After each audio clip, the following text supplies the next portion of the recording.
ഗോൾഡും സിൽവറും മാത്രമേ നമുക്ക് ഇന്ത്യയിൽ നമുക്ക് വാങ്ങാൻ കഴിയുള്ളൂ ETF രൂപത്തിൽ. മറ്റ് മെറ്റൽസും ഇതുപോലെ തന്നെ അധികം താമസിയാതെ ഇന്ത്യയിൽ അവതരിപ്പിക്കപ്പെടുമോ? സ്വർണത്തിൻ്റെയും വെള്ളിയുടെയും വില ഇനി അങ്ങോട്ടാണ്. ഒപ്പം മറ്റ് മെറ്റലുകൾ ഇന്ത്യയിൽ അവതരിപ്പിക്കുകയാണെങ്കിൽ അതിൻ്റെ ബെനിഫാക്ടേഴ്സ്, അതിൻ്റെ ഗുണഭോക്താക്കൾ നമുക്ക് അതിൻ്റെ ഒരു ഗുണം നമുക്ക് ലഭിക്കില്ലേ? ട്രഡീഷണൽ ആയിട്ട് ഗോൾഡ് നമ്മൾ നോക്കുകയാണെങ്കിൽ ഗോൾഡ് ഡിവിഡൻ്റ് ഒന്നും തരുന്നൊരു കമ്മോഡിറ്റി ഒന്നും അല്ല. പക്ഷേ ഒരു സ്റ്റോർ വാല്യൂ ഉണ്ട്, ക്യാപിറ്റൽ അപ്രീസിയേഷൻ കിട്ടുകയാണ്. തീർച്ചയായിട്ടും ഇനിയും കണ്ടിന്യൂ ചെയ്യുമെന്നുള്ളൊരു എക്സ്പെക്റ്റേഷൻ തന്നെയാണ് എനിക്കുള്ളത്. ഇതിന് പ്രധാനപ്പെട്ട കാരണം 51,000 ടണ്ണ് മാത്രമേ ഉള്ളൂ പ്രൂവൺ റിസർവ്. ഒരുപക്ഷെ അമേരിക്കൻ ജിയോളജിക്കൽ സർവേ ഡിപ്പാർട്ട്മെൻറ്റിൻ്റെ കണക്ക് പ്രകാരം 61,000 ടൺ ഉണ്ട്.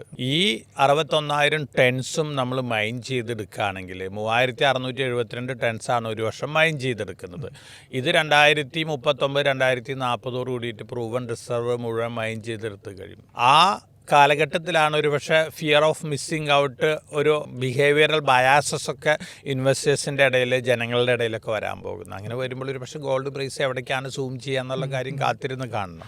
കാരണം ഡോളർ സേഫ് ഹെവനായിട്ട് കൊണ്ടുപോകേണ്ട ആവശ്യമില്ല, മറിച്ച് ഗോൾഡ് ആയിരിക്കും സേഫ് ഹെവൻ അസറ്റ് എന്നുള്ളൊരു കൺസെപ്റ്റിലാണ് പോകുന്നത്.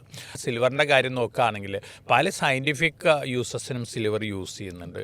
ഇൻഡസ്ട്രിയൽ യൂസ് കൂടിക്കൊണ്ടിരിക്കുകയാണ്. അതിനനുസരിച്ചുള്ള ഡിമാൻഡ് കഴിഞ്ഞ 2-3 വർഷമായിട്ട് സപ്ലൈ കുറവാണ്. അതിനനുസരിച്ചുള്ള മൂവ്മെൻറ്റ് സിൽവറിലും ഇനി ഉണ്ടായേക്കാം. പക്ഷേ നമ്മളൊരു കാര്യം മനസ്സിൽ വെക്കേണ്ടത്, സിൽവർ വളരെ വളരെ വൊളാറ്റിലിറ്റി കാണിക്കാൻ സാധ്യതയുള്ളൊരു കമ്മോഡിറ്റിയാണ്.